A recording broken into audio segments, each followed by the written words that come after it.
saya rasa ahli parlimen pembangkang pun perlu terima peruntukan yang sama rata sama dengan macam kerajaan, sebab dia orang dipilih oleh rakyat. So duit peruntukan tu bukan untuk dia pun, untuk rakyat. Politik Sarawak adalah amat berbeza dengan Semenanjung sini. Jadi apakah pandangan kamu?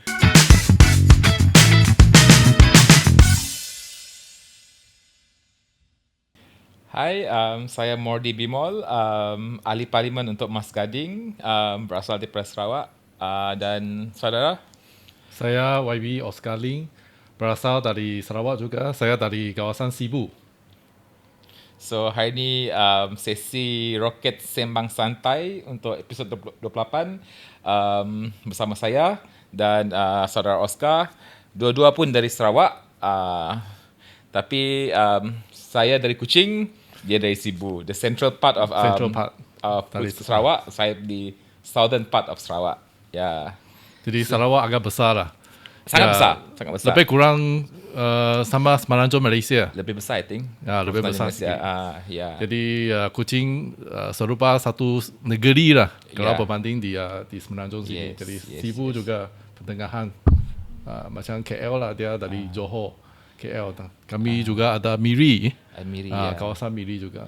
Yes, from Kuching up to Lawas. So in Sarawak we have 9 bahagian lah. 9 bahagian. Kuching, Seri Aman, Sibu, Sarike, up to Miri lah. So yeah. So since we are both from Sarawak, okay, what is your favorite food then? My favorite fruit untuk saya ialah mungkin kampua lah, untuk Kampua. Sibu lah, orang Sibu. Typical Sibu lah. Typical Sibu lah. Mi goreng, Kampua mi mi, goreng, kampua mi. kampua mi, mi goreng Yeah. Sibu. Kuching, mostly people will relate it with kolomi lah or laksa Sarawak. But for me myself, as a Sarawakian, I prefer the local food, the native food, like kasam, home cooked food lah.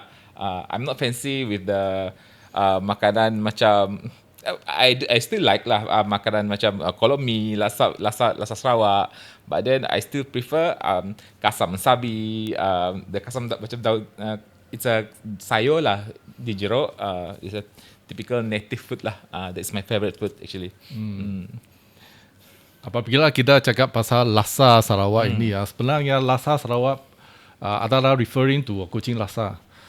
Tapi untuk lasa Sibu adalah beza sikit lah. Actually saya baru tahu Sibu ada laksa sendiri. I thought, Jadi untuk saya lebih gemari lasa Sibu. I didn't know that the Sibu ada dia punya laksa sendiri. Okay. But when orang Semenanjung refer to kolok mi, they refer to actually mi sapi. It's not the kan? Yeah. Actually the kolok mi Sarawak is the non halal kolok mi actually. Tapi yang famousnya the halal one lah. The halal one we call it mi sapi lah. Kampua juga a bit different lah from mi kolok lah. Macam tak ada rasa aja. Mi dia pun ada. Mi dia lain. Mi kampua lebih lurus. Lebih lurus ya. Kalau mi dia lebih kerinting. Ya. Jadi special one lah. A bit different lah. Dulu belajar apa, Modi? Saya belajar di Unimas, ambil kursus Aquatic Resource Science and Management. Okay. Dulu masa di sekolah cita-cita menjadi pilot. Pilot menjadi pilot.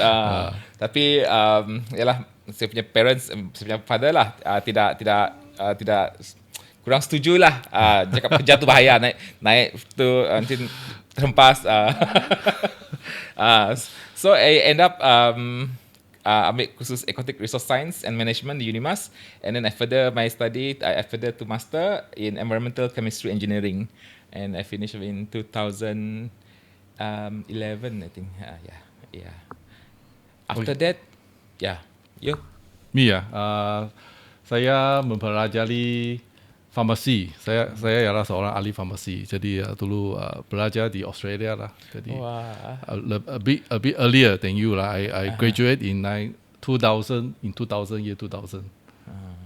Lama sudah lah. Agak mas dah.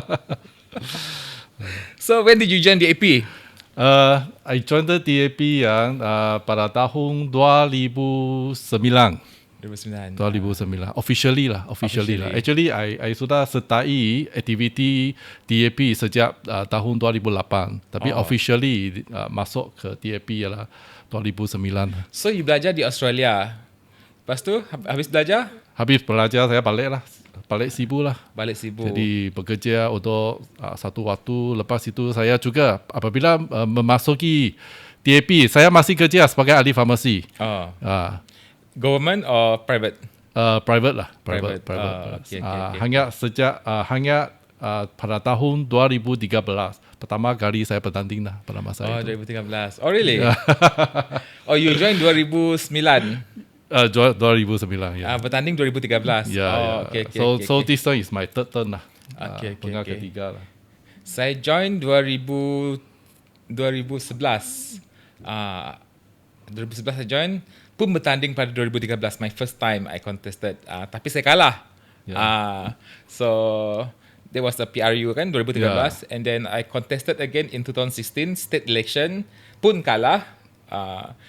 Bertanding lagi in 2018 kali ketiga bertanding then saya menang. Jadi ini adalah penggal kedua lah saya di parlimen Jadi selalu orang cakap politik Sarawak adalah amat berbeza dengan Semenanjung sini. Jadi apakah pandangan kamu? Ya, sangat berbeza. Like you see sini di Semenanjung, even though you orang KL, okay, this one bila bertanding lah, even though you orang KL, you boleh bertanding di Johor, you boleh bertanding di mana-mana pun sit di Semenanjung. But in Sarawak, like my place, kalau saya orang Kuching, kalau saya nak bertanding di Miri, saya mungkin tidak diterima. The sentiment is very different lah. You have to be local. Even though orang Kuching, like YB Chong contohnya, MP for Stampin, nak bertanding di kawasan saya masing, mungkin dia tidak akan diterima lah. Sebab dia bukan orang lokal sana. Local mean betul-betul local. Dia tinggal sana. That is politik in Sarawak lah. Dia kena macam tu. Lain di Semenanjung lah. Kalau Semenanjung, you letaklah mana-mana pun, you boleh terima. Di Sarawak tak. Dia Sarawak dia lebih kepada orang-orang tempatan untuk bertanding di sana. Tidak macam Semenanjung sini, selalu kita ada seorang dari Penang yang pergi Johor untuk bertanding, ataupun orang dari Johor bertanding di KL. Ini tidak berlaku di Sarawak. Kita masih minat kepada pengundi masih minat kepada orang tempatan. Jadi kalau orang lain datang, mungkin dia agak susah sikit lah nak bertanding di sana. Betul. Jadi dari segi komposisi, gaun juga di Sarawak adalah amat berbeza dari Semenanjung Malaysia.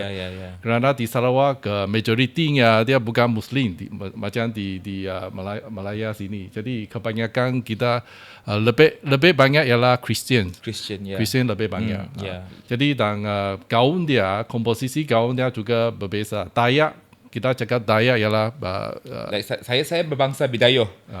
Berbangsa Bidayuh. Bidayuh ni kebanyakannya di southern part of Sarawak, only in Kuching, Serian. Kalau bangsa Iban, kaum Iban, seluruh Sarawak tu pun ada. Kaum terbesar. Iban ialah kaum terbesar. They are scattered from the southern to the northern part of Sarawak. But for Bidayuh, they are only at the southern part of Sarawak. Bahagian Kuching tu je lah. So Mas Gading, Puncak Borneo and Serian. These tiga kursi is a kursi parlimen Bidayuh, majority Bidayuh. Jadi Dayak dia merupakan gaun terbesar di Sarawak, lebih kurang 40%. Jadi untuk orang Cina lebih kurang 3% dan Melayu Muslim dia lebih kurang 3%. Jadi ini komposisi yang amat berbeza berbanding di Malaya sini. Tapi dari segi populasi penduduk mengikut kaum lah, the Chinese dia orang lebih di kawasan bandar lah, pekan-pekan ataupun even in my area in Mas Gading, the Chinese community mostly are in town area, Pekanbaru, Pekan Lunduk. Only the natives are di kawasan perkampungan lah. That's why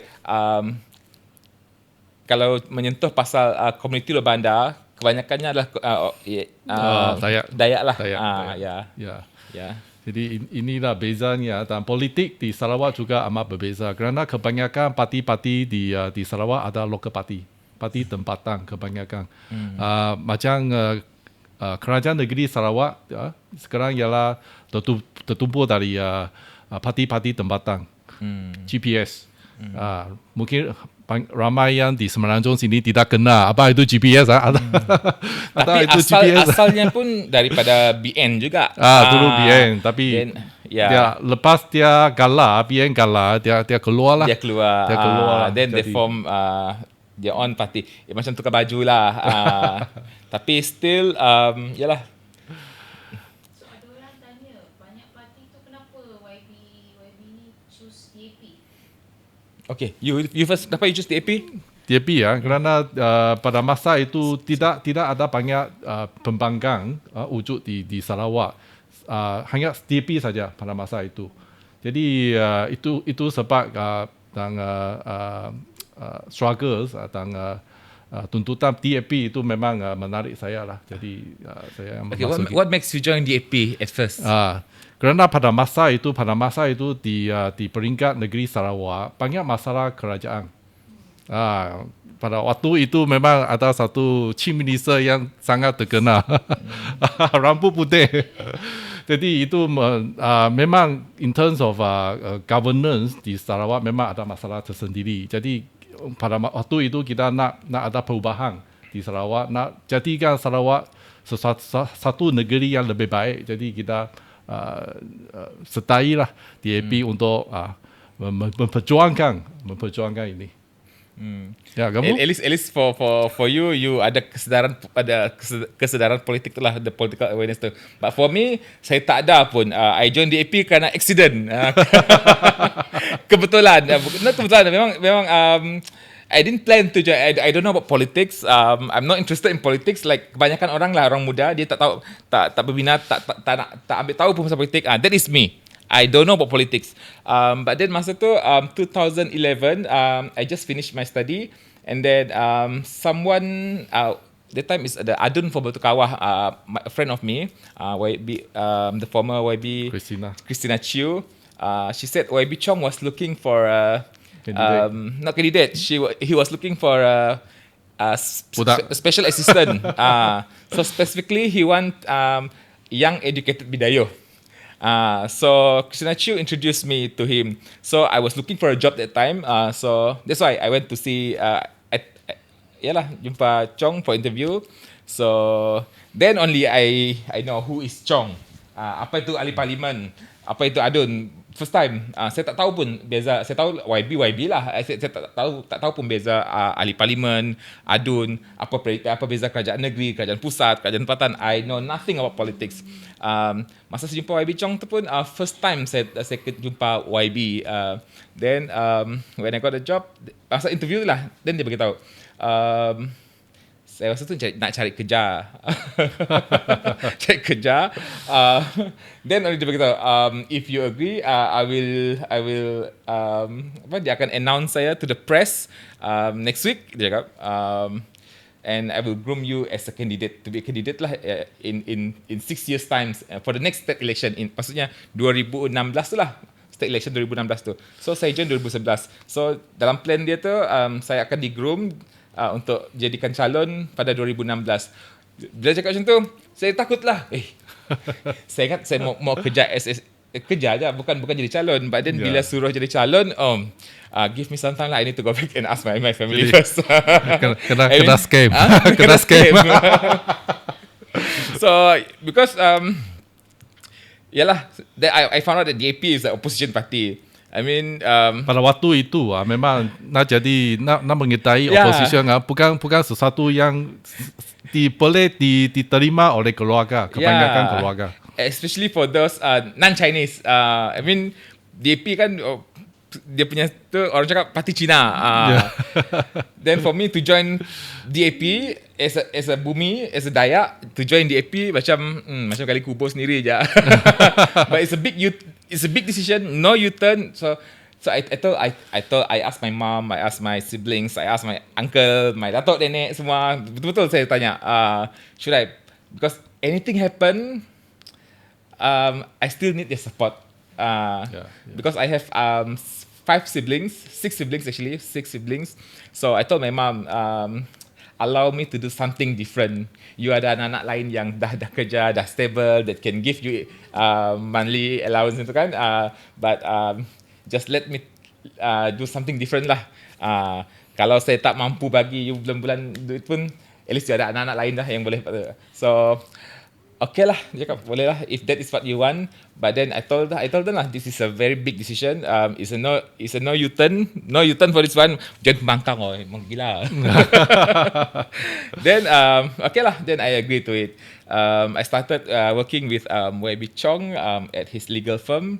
Lepas tu I tolong dia set up Kota Sentosa office because masa tu dia baru nak set up pusat khidmat di Kota Sentosa.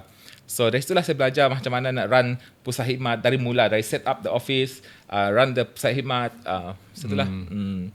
And then in 2000, at the end of the 2011 tu lah, then diorang suruh saya start bergerak ke kawasan. Maksudnya after siang di office, pagi di office, pukul 3 masuk kampung macam tu. That is their plan. But then ini cerita saya sudah ni. Mas Gading bau merupakan satu area yang banyak emas punya. Ya, Mas Gading ya. So that is the first kurang Dayak kan masa tu. Only me. Kerana pada masa itu TAP untuk orang Cina dia memang sokongan kebanyakan TAP dari orang Cina. Dayak pada masa itu masih belum. Ya, belum. Jadi Modi merupakan pertama calon kita yang mendapatkan sokongan ramai dari orang Dayak. Ya, masa tu Chong suruh saya bertanding di kawasan Tasik Biru, Dun Tasik Biru di Baut lah. So that's why untuk permulaan, untuk memperkenalkan diri, this is the thing. Diorang suruh saya berdiri. One of our senior member lah, dia suruh saya berdiri di roundabout untuk memperkenalkan diri, to show my presence to the because saya walaupun saya Bidayuh, berasal daripada Baut, tapi saya dibesarkan, dilahirkan di Kuching. Tak jauh lah, it's about half an hour drive only. But then saya dibesarkan di Kuching, so orang mungkin tak kenal, mungkin kenal my parents, but tak kenal saya lah. That's why bila saya first muncul dalam newspaper tu, dalam diri di roundabout. No, first Chong announced me as his special assistant. Penerimaan orang tidak bagus lah. Dia not happy because you duduk lah kedai kopi di Baut. Siapa kenal you? Tak ada orang kenal you. That's the feedback lah that I receive. Okay lah. That's why I feel a bit down lah at first. No easy lah for Dayak to join politics, especially untuk opposition politics. Yes. Untuk orang Cina macam saya, kerana banyak media Cina dia boleh cover story, pembangkang punya cerita. Jadi untuk kita, saya tidak ada masalah besar untuk memperkenalkan diri kepada pengundi-pengundi kita. Tapi untuk orang Dayak memang dia ada cabaran. Kebanyakan media-media masih di bawah kawalan perintah pada masa itu. Jadi cerita-cerita pembangkang memang susah untuk keluar daripada media itu. So yalah, saya start kerja di office. Lepas tu saya dicadangkan untuk perkenalkan diri di kawasan Tasik Biru tu. Saya berdiri di roundabout every Sunday, start daripada jam 9 pagi. Every Sunday. Actually Chong bukan Chong punya idea sebenarnya. It's our senior member. So Chong ingat Bondi berani mau berdiri sana. It took me sometimes lah to agree with the idea. Saya tidak setuju, terus setuju. Malu. Saya berdiri because Baut town is a very small town and the roundabout is kecil saya roundabout tu. Saya berdiri tengah-tengah roundabout tu dengan saya punya banting, saya Mordi Bimol, anak with the tagline anak Mas Gading, my phone number, dan saya berdiri sana. Tuhan jangan tahu kaki saya bergegar apa semua. Tapi itu yang selalu kita buat lah. Walaupun saya di kawasan saya di bandar, tapi saya juga perlu buat sesuatu yang dianggap stupid lah. Bad publicity is a good publicity. Yeah, we need to do something because we are opposition. We need to do something to menarik perhatian. Jadi itu sebab dia lah. Dan kita selalu mesti sebagai calon kita juga mesti jual roket Rocket news. Pergi ke pasar. Even until now, until now still. But untuk jual roket itu bukan semua orang boleh terima. Ramai pemuda suruh dia pergi jual roket newspaper roket itu TAP itu ramai tak berani. Saya pun tak berani masa tu. Malu. Rasa malu. Tapi kita mesti buat untuk menyebarkan ideologi TAP. But then dah saya tengok the way our YBs buat dia pergi on the ground newspaper, kan tak malu. Itulah kita mesti train our muka dia lebih tebal sikit. Not just tebal muka, dia orang turun dia punya level, rendahkan diri untuk jual newspaper. It's salah satu cara untuk mendekati rakyat juga lah. It's not just about selling newspaper, but then salah satu cara untuk approach rakyat lah. Sebelum kita menang lebih banyak di kawasan bandar, YB sebelumnya memang susah nak cari, susah nak tengok. YBBN itu. Betul. Jadi kalau mereka memang datang dengan pengiring yang ramai dan kereta besar. Mesti ada driver. Tapi sekarang DAP YB. Sekarang DAP YB memandu sendiri. Betul. Ya, itu beza dia. Kita cuba membuat politik lebih dekat kepada rakyat. Jadi itu yang cara kita mendapatkan sokongan daripada rakyat. Itu beza dia lah. Dan ramai yang menyatakan sekarang banyak isu-isu yang mengenai MS-63. So what is MS-63? This is a question I ask you. Okay. MS-63 ialah perjanjian Malaysia pada 1963. Perjanjian untuk Sabah, Sarawak dan Singapura untuk sama dengan Tanah Melayu untuk sama-sama kita dirikan satu persekutuan persekutuan baru iaitu Persekutuan Malaysia. Jadi dalam perjanjian Malaysia 1963 itu banyak dalam perjanjian itu ada syarat-syarat yang berbeza untuk negara-negara yang mentubuhkan Malaysia pada masa itu. Jadi Sarawak ada janjian tersendiri. Untuk Sabah ada perjanjian Sabah 20 points agreement. 20 point agreement. Sabah is 18 points. Untuk Singapura mereka juga ada perjanjian tersendiri. Jadi dalam perjanjian itu ada term and condition yang berbeza. Jadi sekarang memang banyak tuntutan dari kerajaan negeri Sarawak kerana mereka kami berasa banyak terms and condition itu tidak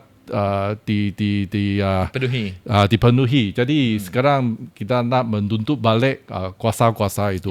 Even though sekarang saya rasa mungkin ramai kawan-kawan kita yang di Semenanjung rasa kita macam overreact lah on this issue, menuntut macam especially those sentiment di Sabah Sarawak yang mau keluar Malaysia, not happy with the current government, even previous government.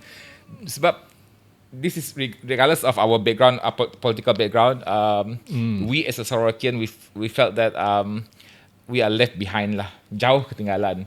Kita orang kalau berbanding dengan pembangunan, Sarawak adalah sangat ketinggalan berbanding dengan Semenanjung Malaysia. Ada laporan yang mengatakan kita lebih kurang 20 tahun ketinggalan daripada Semenanjung Malaysia. Jadi dan kita menyumbangkan banyak sumbangan kepada federal government sebagai contoh petroleum dan sebagainya. Kita menyumbang banyak tanah kepada Semenanjung Malaysia, tapi apa yang kita dapat balik itu sangat kurang berbanding dengan apa yang Semenanjung dapat. Jadi itu membangkitkan satu sentimen, regional sentiment sekarang. Sebab di zaman teknologi sekarang semua news pun senang sampai kepada rakyat. So diorang lebih faham, lebih tahu apa yang kita patut dapat lah. Dia punya hak-hak itu. Even when we talk about pembangunan, alasan yang selalu diberikan bila cakap tentang pembangunan di Sabah dan Sarawak, alasan dia bentuk muka bumi, bergunung ganang, bukit bukau, jadi susah nak buat jalan apa semua ni. But then I think that one is just alasan saja. Sebab berbanding dengan apa yang kita contribute, we deserve it lah. Walaupun bergunung ganang, I think now it's time for us to have that facilities. Sebab sekarang sekarang ada okey sikit in Sarawak. Sabah masih teruk saya rasa. Sabah masih jauh ketinggalan berbanding Sarawak. Walaupun dua-dua pun ketinggalan lah berbanding Malaysia, tapi Sabah lebih teruk saya rasa. Dari segi pembangunan memang Sabah merupakan salah satu negeri yang paling miskin di Malaysia. Ini yang menyebabkan dari segi infrastruktur mereka amat ketinggalan. Sarawak sini kita baik sikit lah. Kita at least dari segi infrastruktur perancangan kita lebih baik. Perancangan kita lebih baik. Cakap balik kepada MSCGD, memang banyak lagi mungkin tertanya-tanya apa itu, mengapa bezanya Sabah Sarawak dengan Semenanjung. Memang kita ada kuasa tersendiri. Sebagai contoh immigration. Kalau mungkin orang Semenanjung nak pergi Sabah Sarawak tak bawa IC boleh masuk kah? Tak ada IC, tak ada pasport, tak boleh masuk. Mesti ada pasport. Mesti ada IC, at least IC. Tunjukkan IC. Jadi kami ada itu kuasa untuk immigration. Jadi kita boleh mungkin boleh senara hitamkan seseorang dari Semenanjung tak boleh masuk juga. Ada pemimpin kita dari TAP juga tak boleh masuk. Dan ini merupakan kuasa otonomi untuk kerajaan negeri. Dan untuk Sarawak sebenarnya mereka dalam perjanjian Malaysia pada tahun 1963 mereka ada kuasa otonomi kesihatan. Itu sebab mereka nak tuntukkan kuasa otonomi kesihatan balik. Dan dalam perjanjian Malaysia pada waktu itu mereka juga boleh mendapatkan 20% teks cukai yang mereka kutip di Sabah mesti kembalikan kepada negeri Sabah untuk mereka menguruskan dalam kesihatan, bidang kesihatan mereka.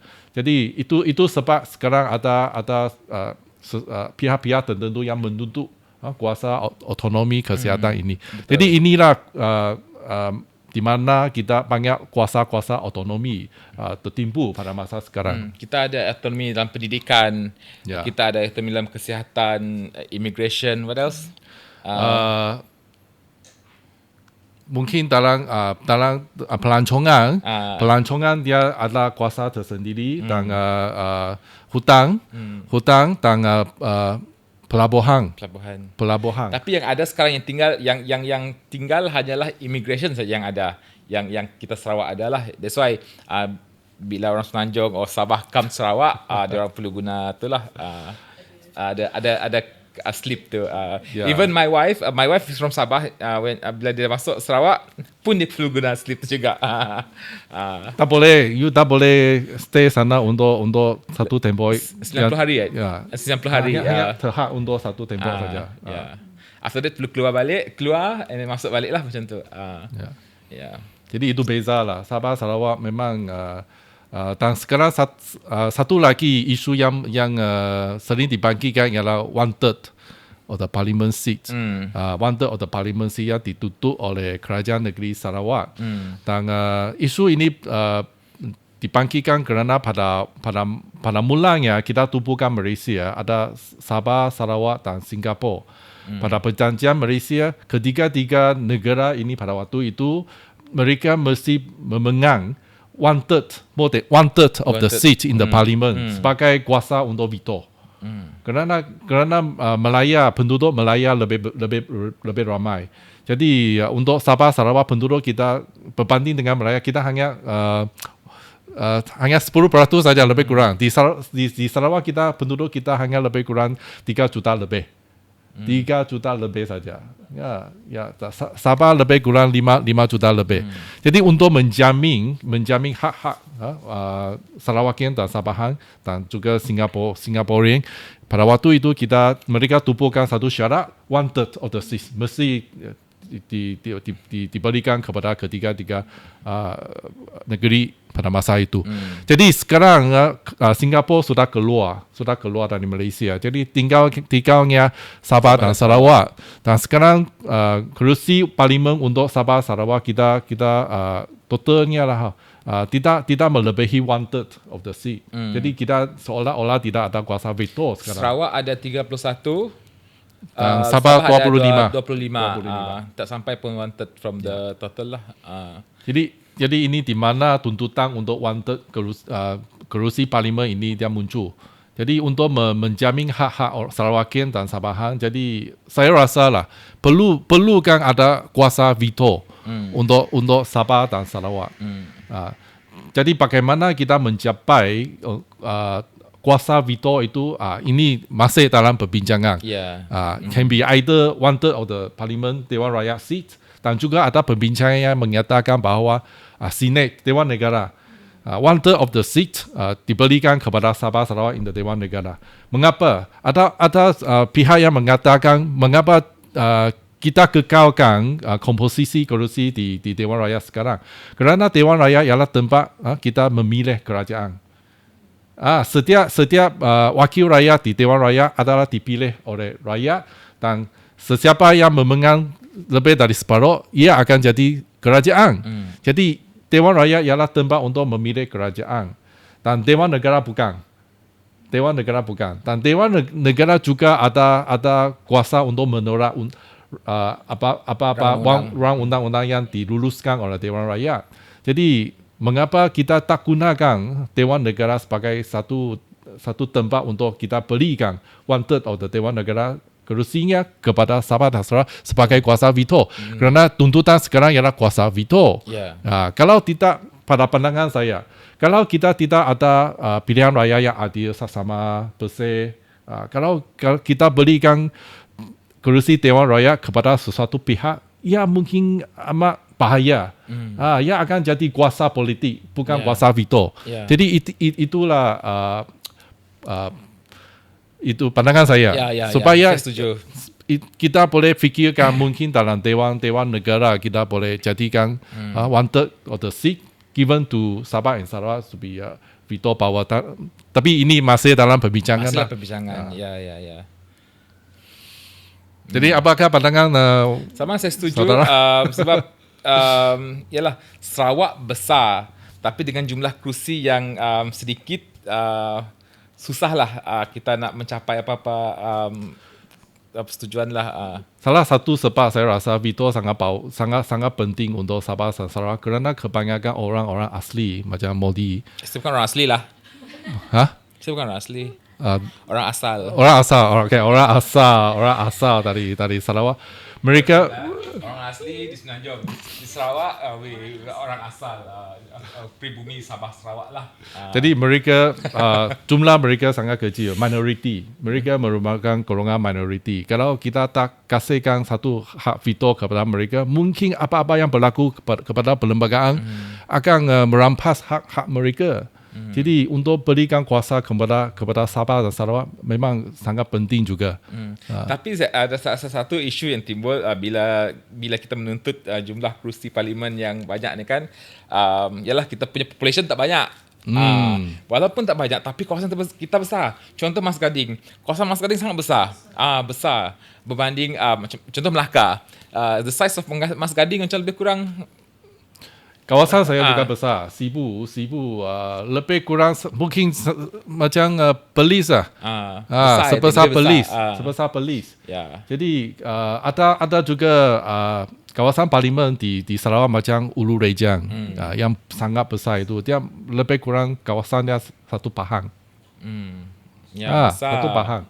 Jadi walaupun penduduk kita tidak seramai, tapi kawasan kita besar. Jadi banyak ada perbincangan bahawa apabila kita nak buat persempadanan baru, kita juga mesti mengira kawasan juga. Kerana Sarawak kawasannya terlalu besar. Itu sebab dia. Kos untuk membangunkan satu kawasan itu pun besar. Sebab jalan dia dari segi kemudahan, to connect one kampung another kampung sangat jauh. And benda ni paling terasa bila during campaign, because we have 2 weeks time campaign, right, to cover the whole area. Sangat susah, sangat memberatkan. Kerana banyak tempat lagi macam kampung-kampung masih tidak ada jalan, mesti pakai jalan air. Especially macam you see like Parlimen Baram. You see ahli Parlimen Baram from even he is from GPS. Selalu mengadu pasal masalah jalan sebab tak ada jalan, masih bergantung dengan jalan balak. So that's why YB Baram selalu mention in Parlimen menuntut tentang untuk pembinaan jalan di kawasan dia lah. Tapi masalahnya sekarang semua projek tu like jalan dia kerajaan negeri yang perlu propose dulu, perlu angkat kepada kerajaan pusat. Even though we menyalak mana-mana sekalipun, kalau kerajaan negeri tak angkat, susah juga. It's other state. Ramai yang fikir, pengundi kita yang fikir, fikiran mereka, kita sudah jadi YB, jadi apa-apa yang berlaku di Sibu memang kita yang berkuasa untuk merancang apa-apa. Betul. Sebenarnya tidak, kami hanya wakil rakyat saja. Kita hanya wakil dari jumlah pengundi itu berwujud di dalam parlimen, membangkitkan suara mereka di parlimen. Tetapi apa-apa infrastruktur, perancangan infrastruktur mesti melalui kerajaan negeri. Mesti cadangkan dari kerajaan negeri kepada kerajaan persekutuan, baru mereka akan diangkat. Bukan cadangan dari saya. Contoh dia macam YB Oscar, dia dah bangkitkan di parlimen untuk buat jalan ni kan. But then menteri akan jawab, kita belum menerima, kita tidak menerima cadangan itu daripada kerajaan negeri. That's why diorang tidak masukkan dalam list lah. So kerajaan negeri perlu angkat cadangan dulu, angkat projek tu, barulah kerajaan pusat akan buat macam tu. Jadi memang Malaysia merupakan satu negara yang sangat unik lah. Sangat unik, Ada berbagai gaung, budaya dan sebagainya. Dan saya berasa apa yang berlaku sekarang memang kita mencapai kata satu era, kita mesti fikirkan apakah jalan hadapan untuk Malaysia baru. Jadi untuk Sabah Sarawak, kerana sekarang memang banyak sentimen yang tidak puas hati timbul di Sabah dan Sarawak. Sebagai sentimen Sarawak, S4S dulu. Sarawak for Sarawakian, Sabah for Sabahan, Johor for Johorian, dan sebagainya. Memang local sentiment ini sekarang semakin banyak, makin panas lah. Makin panas. Jadi kita mesti fikirkan apakah masa hadapan untuk Malaysia, bagaimana untuk melegakan masalah ini. Jadi pandangan saya, kita mesti fikirkan persekutuan Malaysia ini bagaimana kita decentralize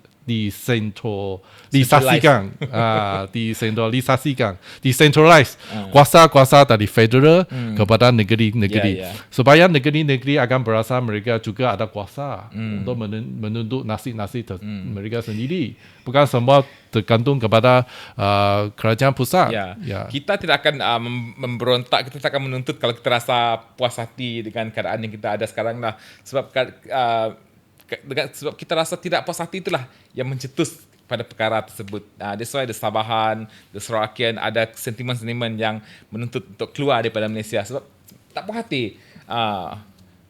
Itulah sentimen yang banyak sekarang, yang panas sekarang. Kerana dari segi kewangan negara, kebanyakan kewangan ialah tertumpu di kerajaan pusat. Kerajaan negeri merupakan kerajaan yang sangat kecil berbanding dengan kerajaan pusat. Kuasa-kuasa tertumpu di kerajaan pusat. Dan banyak dasar-dasar yang adalah ditentukan oleh kerajaan pusat. Jadi kalau dasar itu tidak saksama, tidak adil kepada Sabah dan Sarawak, memang kami akan berasa tidak puas hati. Jadi memang sekarang kebanyakan ketidakpuashatian ialah terhadap pembangunan dan juga dasar-dasar tertentu yang seolah-olah meminggirkan kami orang Sabah dan Sarawak. Jadi saya rasa itulah sebab dia. Jadi untuk menangani masalah ini, cadangannya ialah kita mesti fikirkan persekutuan Malaysia ini. The system, our federal system, are we going to review?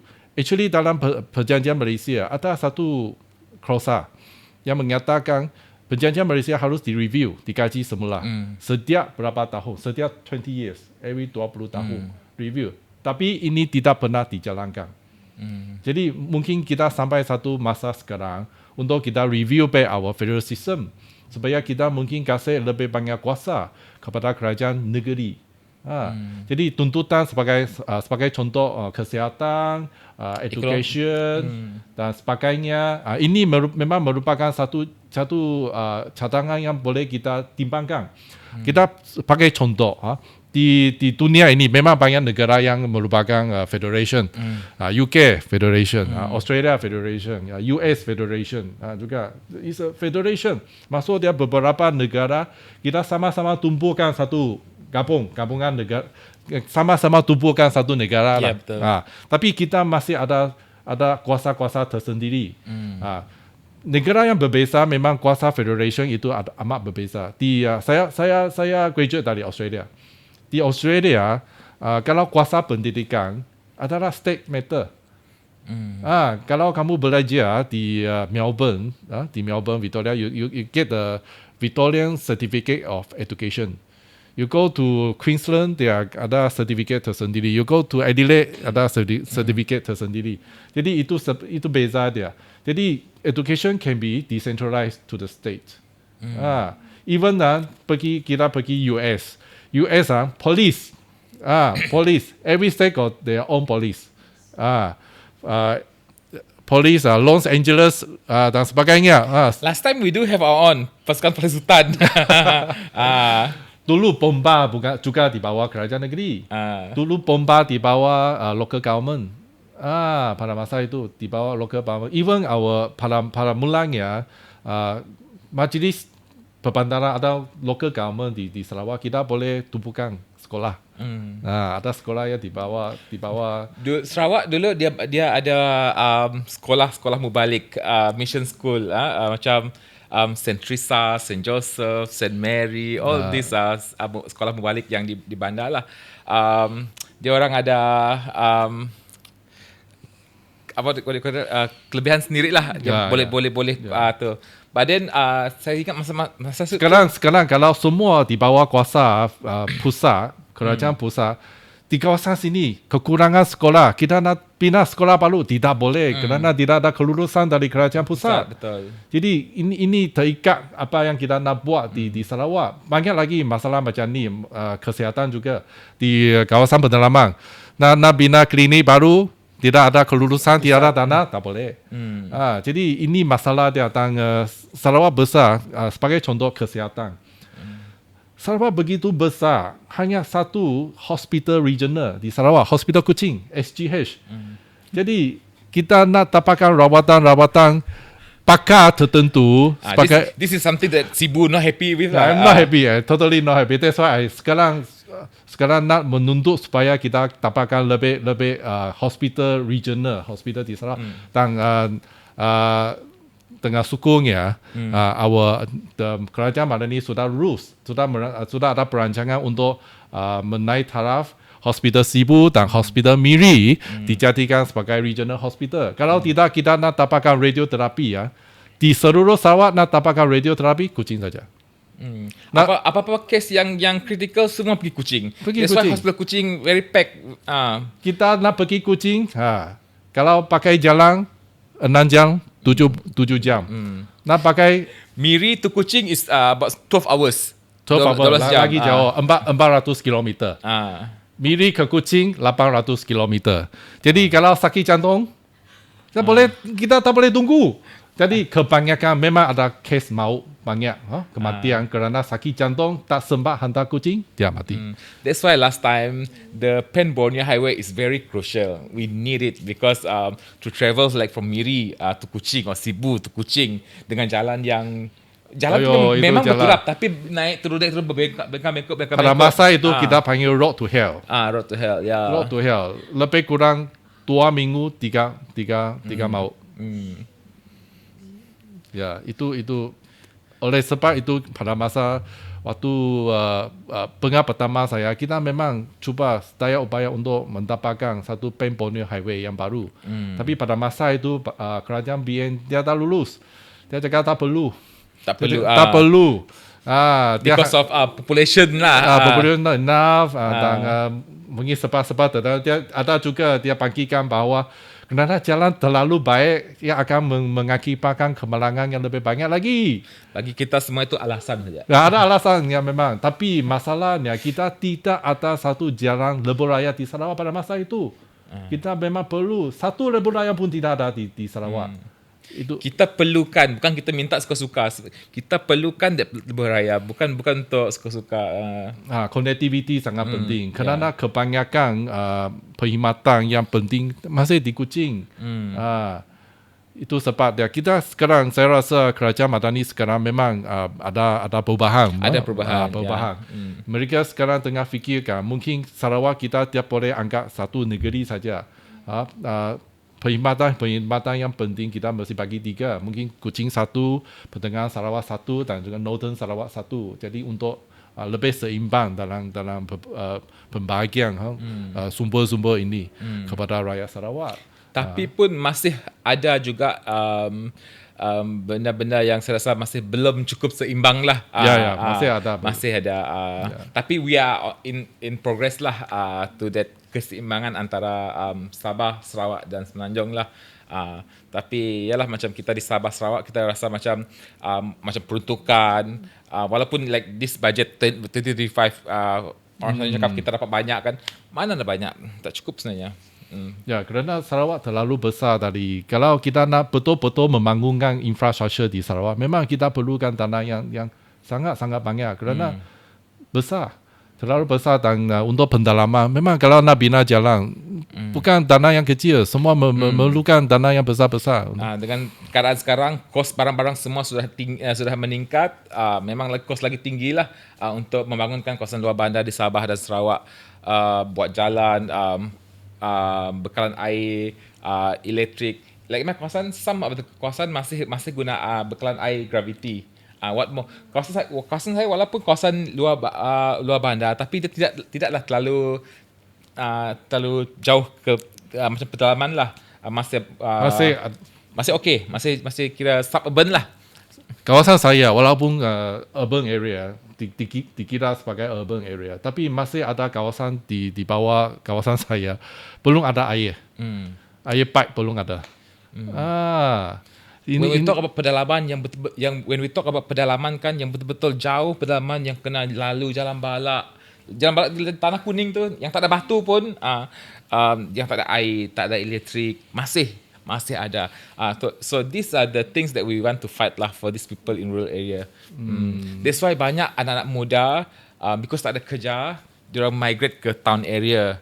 Some even migrate, banyak yang migrate ke Semenanjung untuk cari kerja. That's why kalau di Kuching memanglah tak ada kurang penduduk sudah. Sebab young generation yang macam my age banyak kan sudah migrate keluar untuk to find a better job. That's why kurang orang muda di kampung-kampung. What about kesedaran politik anak muda dekat Sarawak? It's getting better now lah compared to last time. You just imagine lah, last time when I first started in politics, when I first masuk kampung, when I introduced myself from DAP, apa itu DAP? They don't even know what is DAP. I have to tell them it's Apollo rocket. Then they know. At first I don't know. Saya sendiri pun tidak tahu macam mana nak explain Apollo. What is Apollo? Then my senior member told explain lah. Explain to them. Tahu Apollo ke? Tahu Apollo. Apollo tahu rocket. Then they know. Saya rasa dengan social media yang begitu biasa now sekarang, memang mereka nak dapatkan information memang senang sekarang. So in 2011 when I first started in politics, instead of creating awareness about politics, instead of introducing myself, it's more like to create awareness. What is DAP? What is BN? What is what is pilihan raya? Why do you need to vote? It's more to try to educate the people in rural area lah. Only when they are educated, dia orang tahu dia punya awareness, then they can vote tanpa rasa takut. Mereka perlu tahu apa itu benar, apa itu salah. Masa tu dia orang takut. Dia orang sangat takut. Dia orang takut. Sebab dia orang tidak tahu dia punya hak sebagai pengundi. Bagi dia orang pilihan raya tu undi BN. Pilihan raya undi BN. Di Sarawak masih kalau kita cakap kesedaran politik memang ada, tapi saya rasa masih belum mendalam. Kita masih perlukan kerja kita supaya mendidik anak-anak kita tahu apa itu benar, betul atau apa yang salah. Kerana di Sarawak, kerajaan Sarawak masih ada sesetengah pihak kadang-kadang akan mengeluarkan kenyataan mengatakan kalau tak undi kerajaan perintah nanti kamu akan hilang kerja kamu sebagai you hilang pension dengan pension. Inilah taktik jasa dulu lah. Ukutang. Yang pension Ukutang. You bekas pekerja kerajaan, kalau you undi pembangkang nanti you punya pension kena tarik balik. That kind of thing lah. You punya anak sekolah nanti semua bantuan kena tarik balik. Benda-benda remeh macam tu. Bantuan buku teks kena tarik balik. That kind of thing pun ada. Orang kampung takut. And they believe it until lah diorang tahu macam naik kawasan orang cakap susah lah ibu menang especially in rural areas sebab jangan tahu dia takut and then money politics is sangat teruk. Tapi saya percaya dengan adanya kesedaran politik, money politik tidak akan berlaku. Macam kawasan saya, even though money politics berlaku, tapi walaupun saya macam pihak kami tak guna duit pun untuk beli undi, still boleh menang. So buktinya duit money politik tidak dapat dipakai sudah lah. So kesedaran politik sudah ada. So I'm very proud of the people in Mas Gading lah. Dulu orang Cina di bandar juga dia dipengaruhi oleh money politik, tapi sekarang sudah tak guna sudah. Ya, jadi itu sebab kesedaran. Jadi saya sebagai ahli parlimen dari DAP, kita memang sentiasa menjalankan program-program pendidikan kepada penduduk kita supaya meningkatkan kesedaran mereka terhadap politik. Itu sangat penting. Untuk orang-orang muda sekarang, saya rasa kita perlukan usaha kita untuk menganjurkan lebih banyak program berterusan untuk mendidik anak-anak kita sebagai apa itu politik yang betul. Kalau mereka tidak ada kesedaran mengenai politik yang betul, mereka juga mungkin akan dipengaruhi semula oleh money politik. Ya, itu sebab dia. Actually tak salah dia orang nak sokong mana-mana pun. Yang penting dia orang tahu dia punya hak saja. Dia orang perlu tahu apa yang DAP buat, apa yang dia ada parti buat. Tak kisahlah kalau dia sudah tahu tapi masih nak sokong, itu tuang pada dia lah. Itu hak dia. That is what I always told my people lah. You can always vote for anyone that you want. Jangan takut. You nak vote saya kah, vote dia kah, tak apa, tak ada masalah. But then you must know why do you vote for them. Tu je. If you think I'm not good, then don't need to vote me. Vote for orang lain. Tapi mesti tahu hak you lah. Jangan takut. Jangan kerana ugutan you tak dapat baja lah, tak dapat bantuan ni lah, you punya pension kena tarik balik lah, this kind of thing. Tapi benda-benda macam ni lah yang menakutkan orang-orang kampung, especially di luar bandar. Yang juga dibagi duit masa election. That's why money politics is very bad in rural area in Sarawak. Tak ada kebebasan dalam pengundian mereka. Terikat dengan apa yang ukutan itu sebagainya. Macam sekarang, even sebelum jadi YB, sebelum jadi wakil rakyat, selepas jadi wakil rakyat, ugutan tu masih ada actually. Macam saya masih tak boleh guna dewan di kampung-kampung, tak boleh guna balai raya, semua perlu buat event di rumah orang lah. But I don't mind lah, it's okay lah. As long macam orang kampung, mereka tidak dibenarkan memohon projek atau memohon dana daripada saya. Sampai macam tu. But I told them, peruntukan saya tu adalah untuk you, bukan duit saya, duit kerajaan is your money, you know. You need to minta, you need to mohon, I need to give it to you. Bukan untuk saya simpan. Kalau you tak minta, you rugi. You itulah sampai macam tu sekali. The politics in rural area, dia kena ugut. Sampai sekarang ada yang masih berlaku. Masih ada. Walaupun kami talang kerajaan perpaduan, kerajaan madani, tapi di Sarawak masih kita menghadapi banyak cabaran juga. Sumber-sumber yang tertentu tidak diberikan kepada kawasan ahli pembangkang. Kami dianggap sebagai ahli pembangkang di kawasan. Ya, di at federal level, we are unity government, we are kerajaan perpaduan, kita kerajaan. Tapi di Sarawak, DAP adalah pembangkang. So di Sarawak kita tak ada peruntukan. Adun-adun di Sarawak, DAP tidak ada peruntukan. So what do you think about peruntukan yang sama rata. Saya rasa Persib juga harus membuat satu kajian itu terhadap kerajaan negeri Sarawak juga. Tengok apakah tahap mereka sampai sekarang, adakah mereka dapat D atau E. Kerana dia ada perubahan. Sampai sekarang tidak ada perubahan apa-apa pun berlaku di Sarawak. Jadi saya rasa kerajaan Sarawak mesti melakukan sesuatu reformasi dalam demokrasi, sistem demokrasi di Sarawak supaya kita boleh nampak perubahan dilaku di Sarawak.